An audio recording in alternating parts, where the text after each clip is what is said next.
Ladies and gentlemen, I just want to welcome the Spreaker audience. We've just come on live also on Spreaker. Uh-huh. So we are now broadcasting live on Spreaker and Blog Talk Radio. So everybody on Spreaker, welcome to the show. And Dr. Mark is going to summarize a couple of minutes that you missed. Well, what you missed really was this whole argument in the papers and in sports about Colin Kaepernak of the 49ers, Brandon Marshall of the Denver Broncos, who both have taken a knee and refused to stand during the playing of the National Anthem, and the possibility that the Seattle Seahawks on their game on Sunday may also protest in some form. We're not sure exactly what. And don't forget, the First Amendment says that you have the right to protest. You have the right to free speech.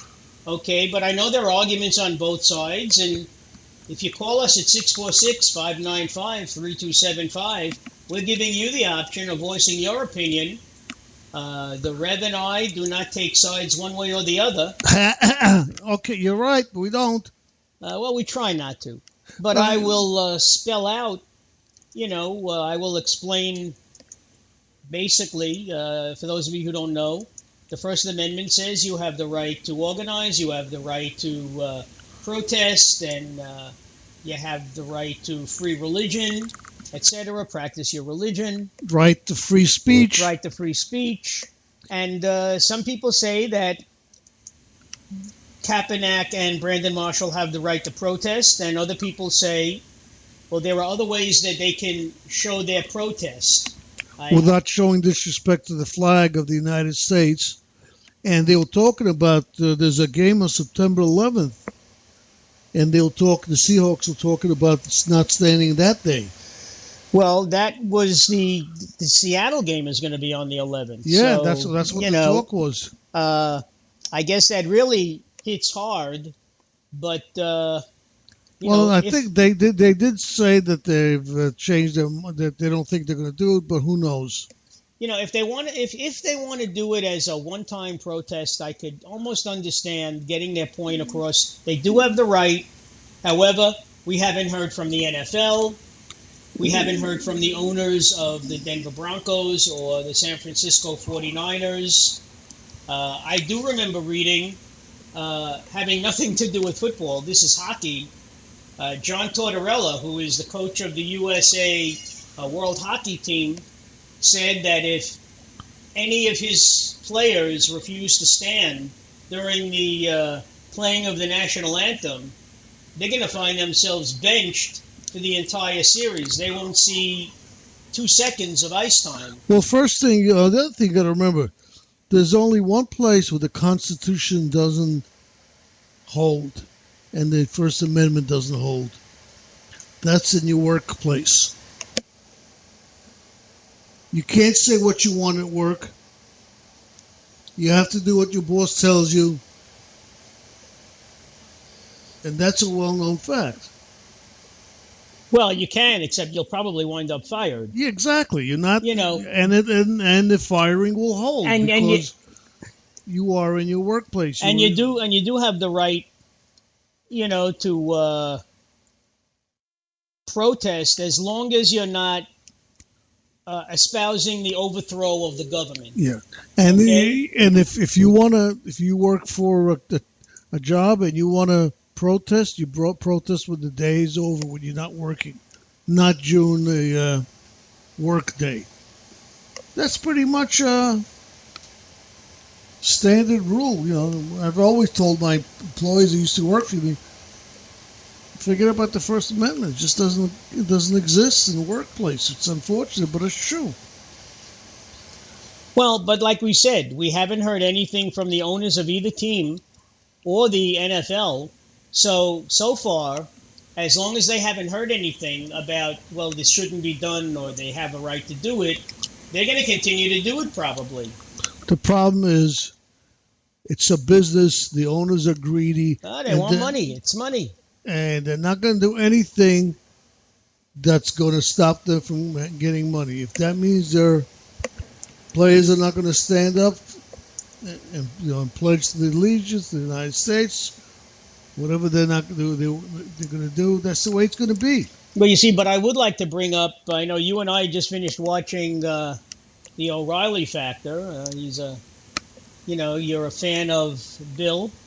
I sort of tolerate him, but he made one very good point about Brandon Marshall. He said Brandon Marshall grew up in Nevada, very violent home, violent father who did time in prison. Okay. Worked very hard at honing his skills as a football player, won a full scholarship to the University of Nevada. Okay, didn't cost him a dime to go to school. He's just signed a $32 million contract with the Denver Broncos. Okay, and the only thing that O'Reilly questioned is he's taken every advantage. He couldn't get any of this in another country. Only in America, that's true. Land of opportunity, does a poor boy like me. Well, it happens to be true. Yeah. These things can happen only in America. Jay Black and the Americans sang it. You heard it in West Side Story, and it's the old Horatio Alger, from nothing to the world, practically. Yep. Okay? You can only do these things in America. Okay? Nobody else is offering you what Brandon Well, maybe Marshall, some soccer players to get that kind of money, but basically you're right. Yeah, the only place you get it is, if we recall, the old USSR. Russian athletes were considered elites. No. They were considered not professionals, but amateurs.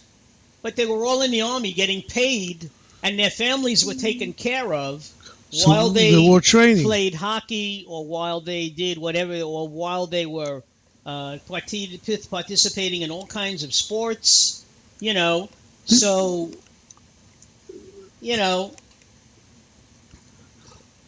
Now, the other thing is you're an educator, teacher, and PhD in education and all that.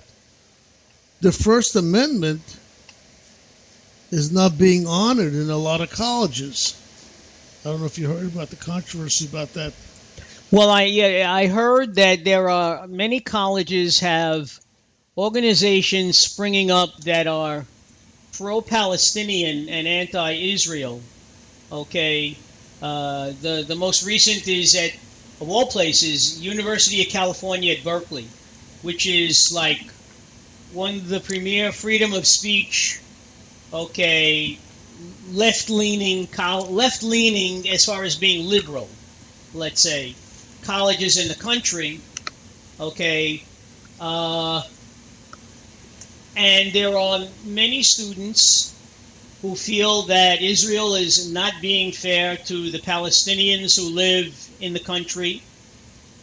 That they are like the oppressor. They are like the last of the governments like the British Empire was. When the British Empire was great, and the British Empire's reach went all the way to Canada and to India and other countries, and they're saying that the Israelis are wrong, but if you look at it from the Israeli point of view, look at Israel on a map. It's a little dot. But what does this got to do with freedom of speech? Well, those are the groups that are forming in colleges now are pro-Palestinian to the point of being anti-Israel. So what does it got to do with freedom of speech? I don't understand. Well, but the thing is, you're questioning, the colleges are questioning whether these students have the right to form what they're saying is that if the students don't like what somebody else is saying, then he shouldn't talk. He doesn't have the right to speak in the college. It's been happening a lot now. What's the Jersey school? Rutgers? Yeah, maybe Princeton? Rutgers. Yeah, they're not allowing certain people to speak. Let's say if you're a Trump supporter, you're not allowed to speak on the campus. If you're going to talk about abortion, that's wrong, you're not allowed to speak about it in the school. Well, They're not letting two points of view be spoken. well, to me, I think that's wrong. Only because it benefits both sides when both sides have a chance to express. Yeah, no, but know. since when are we suppressing people's speech in school, where you should be learning all points of view, where you should hear from everybody. Well, colleges should certainly be an open forum, and it's not, and it's been happening in more and more colleges. They were talking, they were talking about it, how bad it was. And there you go. No, look at this. They're showing pictures of September 11th right now in the news. What a horrible thing that was. And now these guys don't want to stand up and pledge their allegiance to the United States. They're complaining about how bad it is here.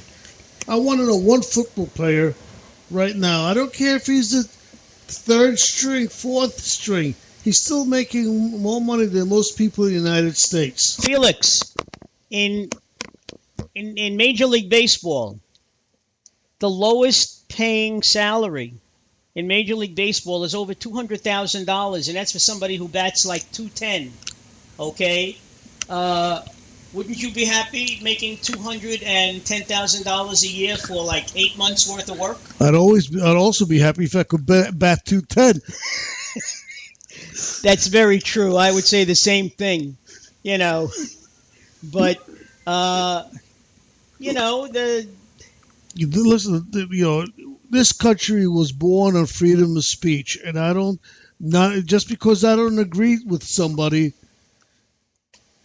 doesn't mean they're not allowed to express their feelings. Now you know why organizations like the ACLU, of which I might add there are very many, most of the members are Jewish attorneys, and they in the past have backed the right of American Nazis and military organizations to voice their opinion because they have free speech, Yeah. And it's very much against how they feel as Jews, but as Americans who are constitutionalists. And I think Obama, as a former professor of the Constitution, but he's not a constitutionalist. No, but he would say that they do have a First Amendment right. Yeah. Now, I watched the program on Ed Koch, who I never cared for, but that's just me as a former union member. But I didn't like his abrasiveness. But Ed Koch had just come from, this was after 9/11, when they made a whole big deal about building the mosque, yeah, a few blocks away. And Ed Koch said they have every right to build that mosque if they want to. He said that's their right. But I myself, as an American and as a Jew under the First Amendment, the same First Amendment, have every right to try to prevent them from doing it. Whatever, yeah.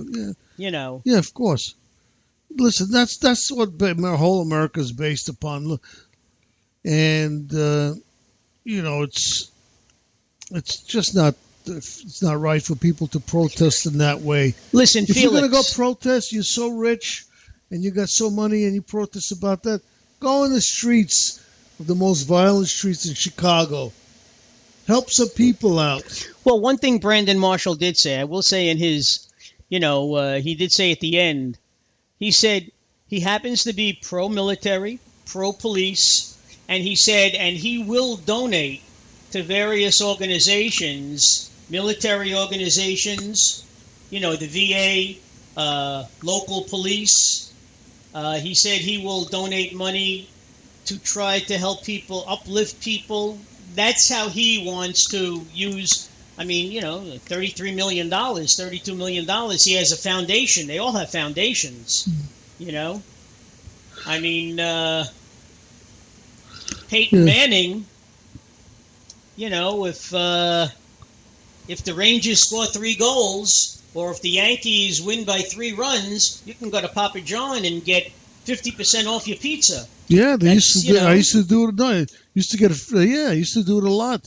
But now that there's no Papa John's that delivers in our neighborhood. No, I know they closed it.